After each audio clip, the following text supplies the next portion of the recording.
Namo tassa bhagavato arahato samma sambuddhassa. Namo tassa bhagavato arahato samma sambuddhassa. Namo tassa bhagavato arahato samma sambuddhassa. Buddhang dhammang sanghang namasami.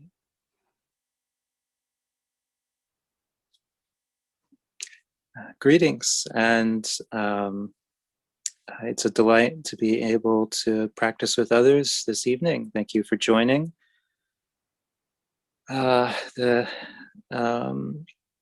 On the Uposatha, since ancient times, this has been a time when people gather to practice, because to take on precepts often requires us to have some sort of support in terms of community or society. It helps to practice with others who are also undertaking these precepts. And so people would gather, they would come together, and often this was a wonderful occasion for talk on Dhamma. And in the Buddha's time, when the Buddha was alive, it was always in the form of Ovada. So on a special occasion like this, the Ovada was a teaching or an instruction. Tonight, I don't have the paramis of a Buddha, or really the outline in my head of a very structured and complete talk on the gradual training from beginning to end, or any such thing. This will also, an Ovada is often requested. Often it would be the lay community requesting the Ovada that is given, and rather this will be more in a style of something we call Dhamma Sakacha, which is the sharing of Dhamma. So in lieu of a formal request for Dhamma, this is simply an act of my delighting that there are others who are practicing at this time and would like to hear words of Dhamma. And I will try to do my best to speak on things that are useful for those who are walking the path, for those who are practicing. And this evening I thought to speak on something that actually was requested, and that was to try to elaborate a bit more on a topic that was spoken of last Sunday, and that is dealing with fear, but more specifically dealing with what we in English call courage. And it's interesting to note that I don't know offhand a word in Pali for courage, but that this matter is very much connected to the idea of fear. And that it is absolutely essential, though that the Buddha wasn't talking about courage, so we don't have a word for it. The Buddha was often talking about fear, and he was often talking about faith. And so courage is just a word that we use in English to try to put our finger on a particular experience. And the Buddha was pointing to other experiences and elaborating on those. But I think I've found for myself through the years to think in terms of courage has been very inspiring and very grounding, and given me a sense of the way forward. So what is courage? Well, first we have to know that there is fear. And the Buddha spoke on two things in response to fear. One is fearlessness, or the capacity to be fearless. And this is our goal. This is our aspiration. But it is not where we begin. It is not our reality setting out, nor is it a place of hiding or abiding. We don't simply find a place where we are fearless and then try to do all of our work there.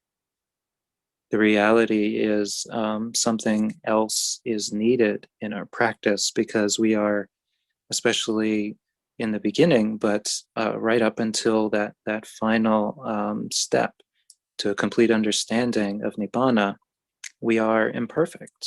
We are unrealized. We are afraid.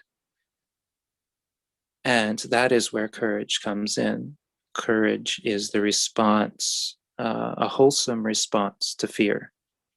And I really appreciated when asked on talking on fear last weekend, Venerable Santi pointed out that fear can be a tremendous motivational force. Probably one could say one of the most motivating forces in our lives. And it's really about whether or not we have a wholesome response to fear that dictates whether or not it controls our lives. So when one is not fearless, but in fact one is experiencing fear, that is the time when courage is the wholesome response. It is the intent or aspiration to not run away from that fear, not try to get away from it or change the circumstances, but instead to face it, to face not necessarily the object, but to face the experience of fear and to know it for what it is. It is a mental experience, and to know that if we never confront fear, we never overcome it. There is no reaching fearlessness without the confronting of the fear that exists within our heart. And so courage is a very necessary part of walking the path. So where does fear come from? And I would say, can you think? And there are many possible answers for this. Where does fear come from? Well, we could think in terms of roots, that is like roots like greed, hatred, and delusion. We can think fear is based on like the threat or danger of death. Fear is a response to the desire for survival. These are all true and accurate ways of looking at it, and different ways of looking at fear can be effective for us at different times. But it occurs to me, and in the framework of this reflection, that fear is actually present whenever there is attachment. And that's why I say it is important for us to learn wholesome responses to fear to walk the path, because there's the only people who have no attachments have already done their work. And so we are trying to find a wholesome response in the face of the fact that we are still attached to things. And we walk the path by facing our attachments. And that is, we face the reality that to be grasping or clinging to something is a painful experience. And that it creates in us a sense of urgency to keep that thing, to keep holding on to that thing. And the object could be so many things. We get attached to our possessions. We get attached to our image in the minds of others. We get attached to our relationships, our family. We get attached even to mind states. It occurs to me that I've sometimes found myself trying to help people or fix a situation for somebody. I see somebody suffering, like they don't, this isn't working or that isn't working, and I go to try to fix it in an attempt to make it better for them, and they resist me. And I kind of step back and I'm like, this is incredible. Why would somebody cling to suffering? But this is reality. We can even cling to unpleasant mind states because they can fulfill something for us. They can provide us with an opportunity to complain or an opportunity to let go into a sort of fantasy.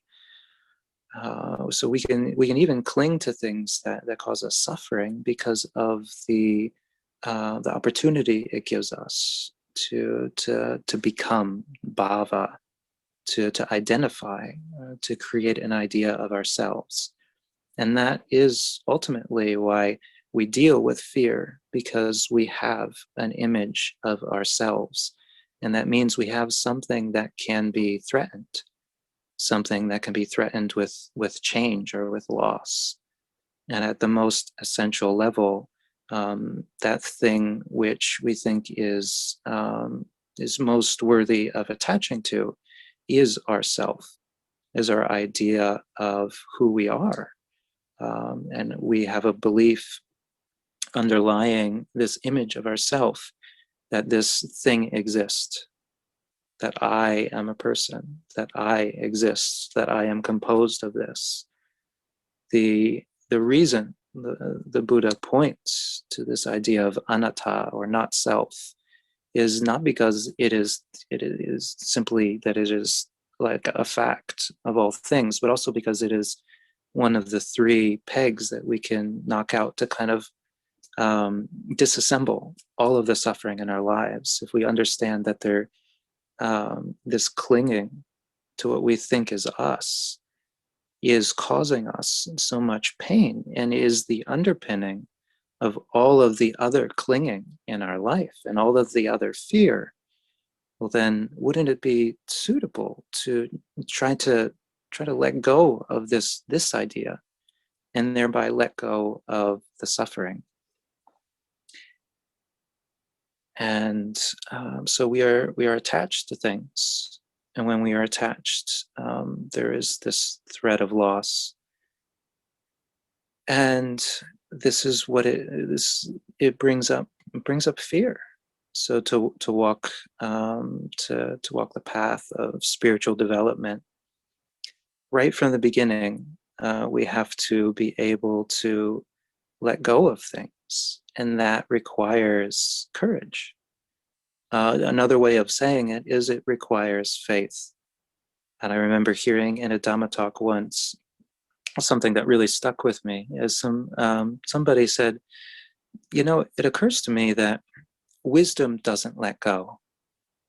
And I think, whoa, what does that mean? No, wisdom. We're all cultivating wisdom. Wisdom is so essential to what we're doing. And it's like, no, wisdom is about not picking up. Wisdom is that part of our mind that knows if I pick this up or I embellish this particular habit of the mind, I will suffer. So I'm not going to do it.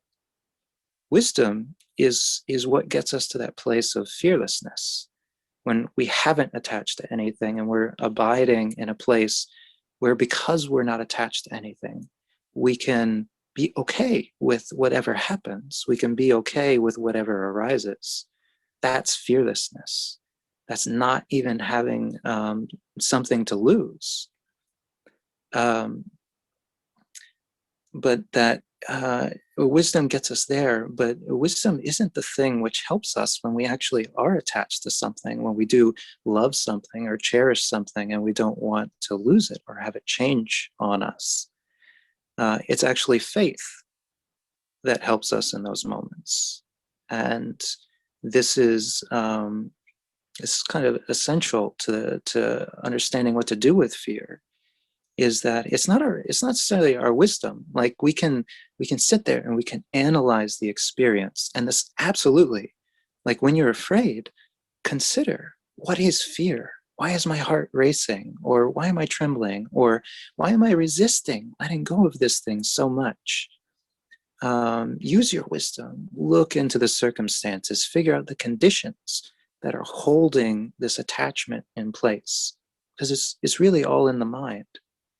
But the act of letting go itself, or the act of trusting while we are afraid, is the act of faith.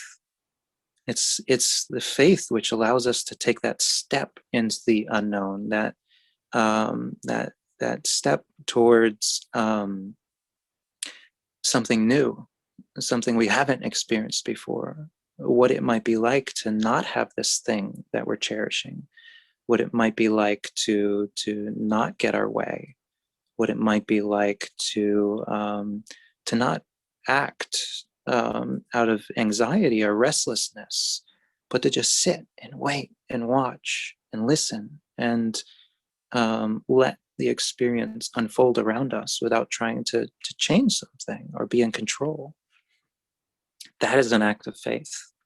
On faith and courage, they're really the same thing, because it means that there is something we know. We know the pain of loss, but what we don't know in many situations is the joy of freedom, the joy of letting go. Often we don't know that yet. In many cases, we're attempting at the various stages of practice to imagine a kind of freedom that we have never experienced before in our lives, and that's an act of faith. It's an act of courage. It's an act of kind of just letting go of what we know, letting go of what we cherish, and seeing what kind of future could be in front of us without having that thing. It's terrifying. So it's very appropriate that it brings up so much emotion and so much fear to step into the unknown. But it is also the only way that things get better. And as I said, I've been quite perplexed from time to time to see people cling to a source of suffering, cling to a challenge in their life, or cling to bad situations or bad relationships or bad jobs, to cling to these things because they're known. And this is a capacity that we have to cling to a known suffering over an unknown freedom from suffering. And this is the fear that kind of paralyzes us and prevents us from changing at will. Now, the universe being what it is, we have to change. We can't hold on to anything forever, even our sense of self.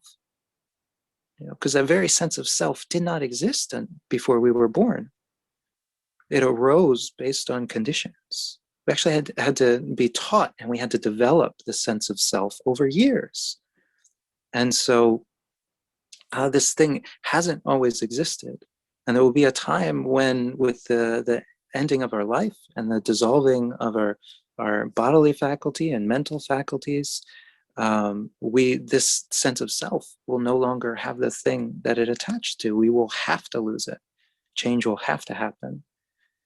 But it takes courage to say that before that moment comes, before this choice or lack of choice is forced on us, before change happens against our will, that we will see what it's like. We will experience that change. We will embrace it. And that's what we're doing. That's what we're doing tonight.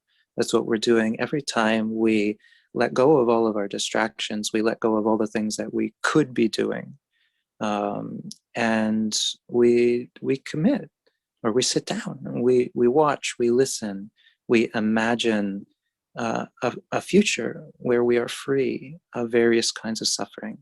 And we let go of the known things that bring us small little doses of pleasure, things that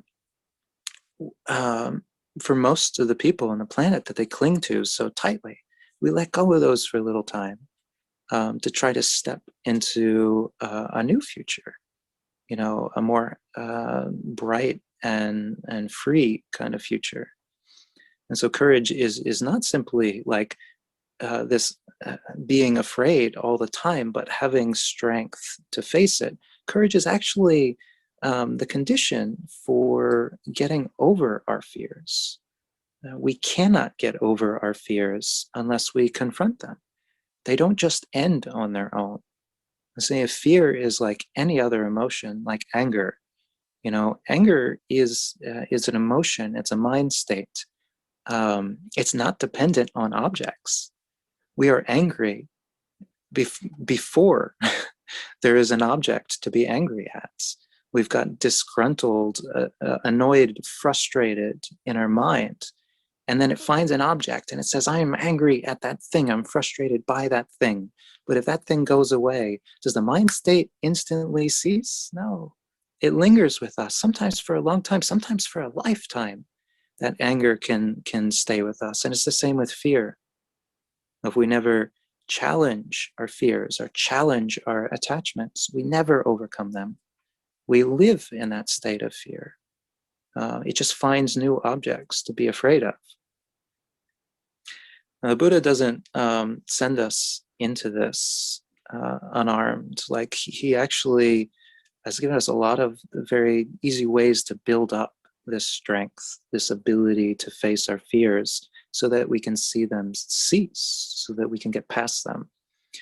The first things that the Buddha asks us to let go of, suggests that we let go of, are, breaking the 5 precepts. Let go of killing. That takes tremendous courage, and I think it's to be appreciated. Many of us in the modern world don't think about this much. We don't kill people because it's illegal. There's only a small portion of the population who don't kill because they have actually decided not to kill, because they actually cherish life. And that is it takes courage to stay with something like that. Because what you're giving up is you're giving up a potential expedient way of solving your problems. It'd be so easy. If that guy didn't exist, then I could just do what I wanted. Well, that guy does exist. And it takes courage to face that reality, that guy exists, that guy that's annoying you. And you're just going to have to work with it. Taxes exist. We can't end the government. So taxes are just going to be there. Like all of these things that cause dysfunction and suffering and discomfort. It'd be great if we could just slash them out and not have any repercussions, but we know there are repercussions. And so it takes courage to say, okay, well, I'm going to exist in this world with this discomfort, because you can't get away from all of your sufferings. And to kill is going to create all kinds of new sufferings. So I'm gonna face these situations where I'm tempted to kill. I'm going to face these situations even when there seems to be a threat, with this precept in place, with this understanding, like even to have the courage not to resort to violence is so wholesome a mind state. Even if something painful were to happen to us, it couldn't possibly equal the amount of suffering we would get from the regret if we acted in a violent way. There's a powerful understanding and a powerful sense of courage to face the world saying, I have decided not to kill. And if you look out in the world and consider the number of people you've met who have actually taken that step, think of somebody like Gandhi, who was like willing to get beaten, actually lined up to get beaten, so that he could show like there are ways to solve a problem without violence. It was really like, it blows our mind the amount of courage that takes. And Buddhist practitioners are actually saying just that. Like, I undertake this precept, even if just for a day, or even if just for the situation of while they're sitting for a Dhamma talk. That's a start.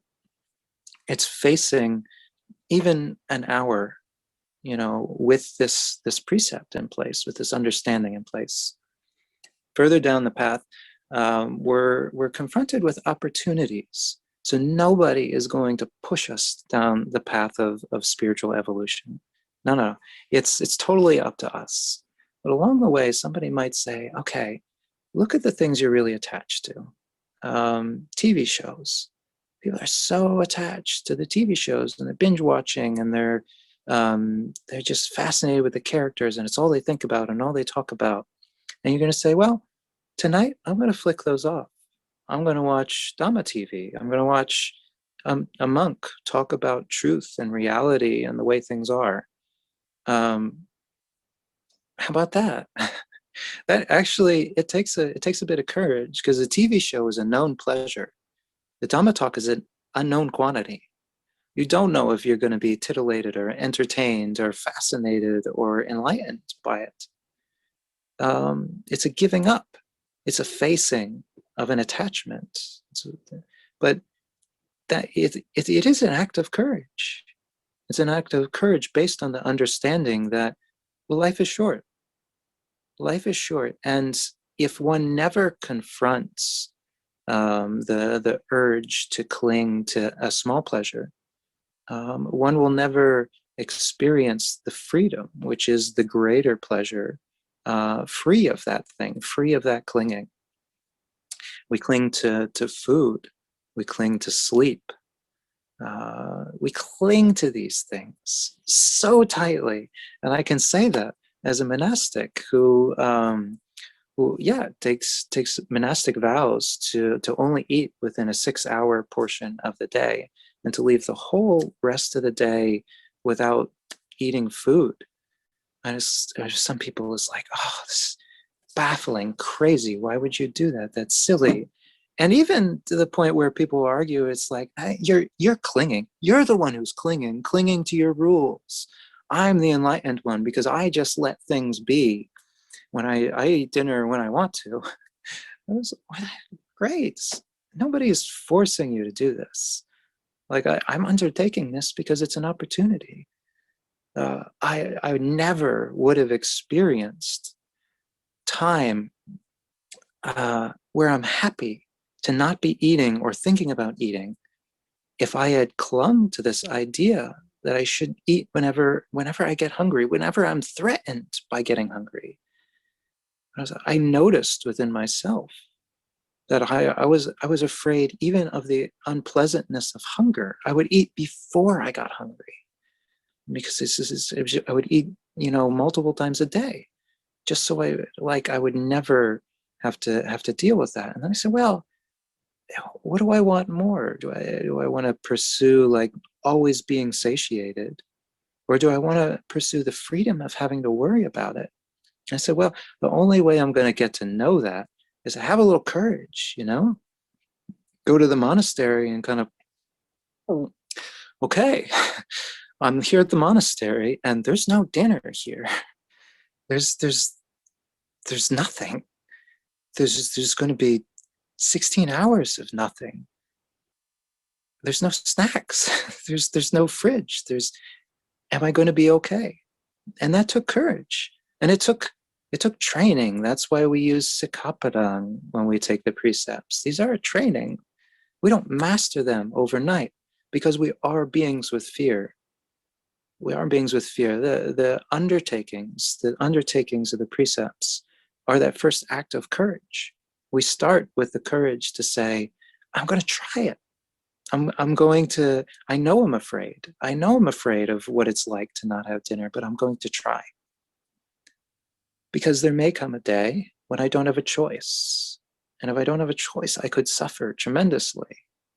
So I'm going to learn to be okay without that thing, so that when that day comes when I don't have the choice, I won't be afraid. I won't suffer. We undertake this training. We undertake this practice. We kind of use our courage. We say, oh, the monk's saying they're going to sit to midnight. I can't sit that long, and that's fine. The reality is, people stay up all night, all the time, but they do it enmeshed in sensual pleasures. Like they do it because of parties, they do it because of binge watching television shows, they do it because of all kinds of different reasons. Some people even have insomnia for years and they never sleep. And so they're just sitting there in a kind of zombie state all the time. There are situations where people don't think about it, but what takes real courage is to do it intentionally, to say, okay, I want to sleep. I have nothing else to do. There's no party, there's no TV show, but I want to learn what it's like. I want to learn what it's like to not care what time it is, to be able to sit when it's time to sit, to be able to be awake, to be able to be with my experiences when they're happening. And then we find over time, by practicing, we get to these states where we have confronted our fears so much that they're no longer arising. And so one thing I would like to point to is what's actually why faith, and courage are really kind of two sides of the same thing.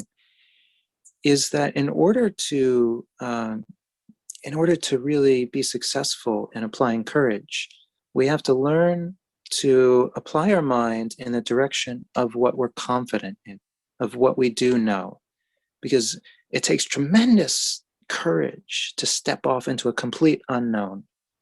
And we will find that if we put ourselves to that challenge, only the best of us and only at the best of times will really be able to do that.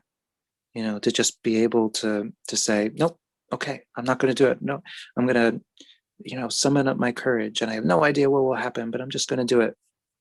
That takes tremendous courage. But another way of approaching the situation is to have the courage to take these things that we know about the situation, that there is this danger, or there is this threat of loss, and to say, okay, I know those, but I'm going to choose not to focus on that, and instead to find the thing that we also have confidence in the direction of growth, in the direction of letting go, and to start pointing our mind towards that. One example of this is some people know I went out on Tudong, or a Dutanga wandering practice for a few years. And I had had a little taste of it before when I was in a more safe situation, like going on walkabout with a more senior monk who's now an abbot at a major monastery. And he had already done it. So I was a student and I was walking with him. But then it came time for me to not be a student, but for me to go out and do it myself. I had confidence in this way of life. And there was nobody to teach me to do that. Nobody to teach me to be a person, out living the Dutanga lifestyle. I just had to go. And everybody was asking me, like, what are you going to do? How are you going to get fed? Where are you going to sleep? How are you? And they're like, how could this work? We're in North America. It gets so cold in the winter. You'll never be able to do this. And I had to really decide, like, yeah, you're right. I don't know. But I'm not going to focus on that part of the scenario because I don't know. That would only encourage doubt. That would only encourage more fear. What I'm going to focus on is what I do know. I do know there are generous people in the world. And if there are generous people in the world, there's a chance I'll get fed. And I do know there are these forests and the roots of trees. So I do know if I can be content to stay in the forest, I will always have places to sleep. I will always have places to sit and to practice and to live. And I knew that practice was really what was most important to me. So I chose to focus on that. Like, and it's sort of nostalgic being here this evening. So I'm out, I'm traveling, and all of the situations that would make the whole Uposatha observance and the giving of this reflection really simple and easy and bright and pristine and clear cut. I don't have any of them. I'm here with a cell phone that's kind of propped up on a blanket. I had to throw a sheet over a pile of stuff behind me because it really wasn't that inspiring, but it's nostalgic because that is a reflection of the way I lived as a wandering monastic. Like, things were never perfect for practice. If you go out in the forest, you will never find a soft, flat mat and nice beanbag cushion to sit on.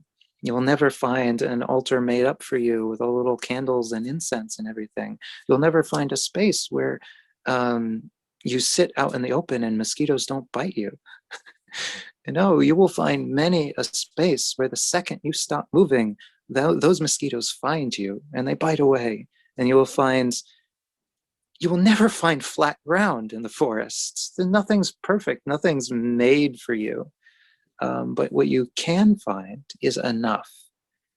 And you can find things that are good enough to practice, to get the job done. To do the thing that you set off to do. And that's to learn how to be free, to learn how to face down your fears and overcome them, and to step into the space beyond them where we are not attached, where we are taking what comes and we are actually content with it. And this is what it's like. It's not always glamorous, but if I were out in the woods wandering right now, I would push the acorns aside and I would set things up as good as I could, and then I would practice. And that is always an option, always available to us.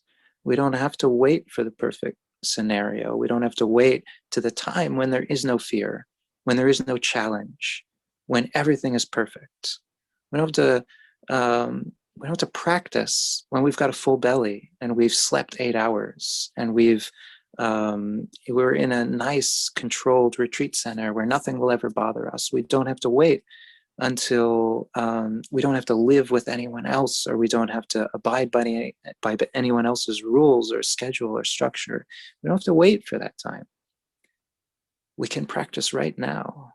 And we can, in order to challenge the part of us that wants to grasp and wait for those things, we can summon up our courage, our faith, by just focusing on that, focusing on our aspiration, focusing on our opportunity. If we sit here and we focus on all the things that are at risk of, maybe we'll fall asleep in meditation, or maybe we'll be bored and we'll have only unpleasant mind states, or maybe because we didn't get enough sleep, we'll get up in the morning and we'll just be miserable and we'll have a miserable day. Sure, those are risks. We don't know that. What we do know is we have an opportunity now and we have support now. And if we focus on that, then we're like, well, the other thing I don't know is I don't know I will have this support in the future. I don't know I will have the Buddha, the Dhamma, and the Sangha in the future. So why am I not focusing on that part of the equation? Why am I not focusing on the fact that the opportunity and the chance and the support and the inspiration is here now? Because if we focus on that, then we'll find the courage comes up quite naturally. Well, this is the training. This is a training to start turning our mind towards those things. And that's really what faith is. And so I often remind people that the word saddha that we use for faith is not belief. It's not like, well, I don't know this, but I think it's this way. I believe it's this way. That faith is actually confidence. It's like, I don't know a lot of things, but I have confidence in this. Wholesome actions, wholesome results. Unwholesome actions, unwholesome results. I have confidence in that. I have faith in that. And I might not know how a situation is going to turn out. I might be terrified. I might be trembling. but I can know wholesome action, wholesome result. If I focus on that, I'd be like, well, courage, facing the situation, not resorting to violence. These are wholesome states.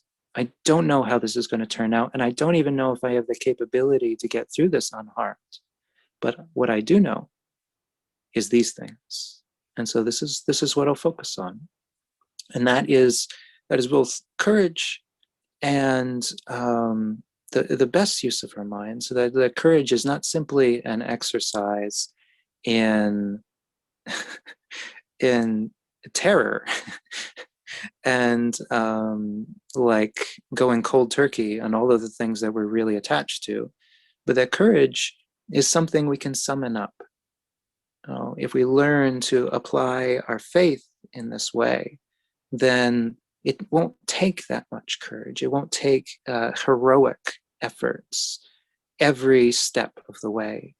It will take small acts of courage, to face letting go of a meal here, or an entertainment there, or an hour of sleep there, to let go of those little things.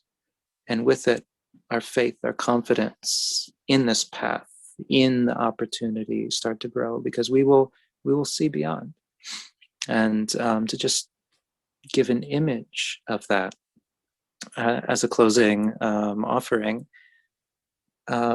for many years of my life, I was very attached to getting enough sleep, because I knew if I didn't, I'd be cranky in the morning. And so come 8 or 9 o'clock, I'd start getting my bed all good. And I often, throughout my childhood, I had a really nice bed, just coincidentally.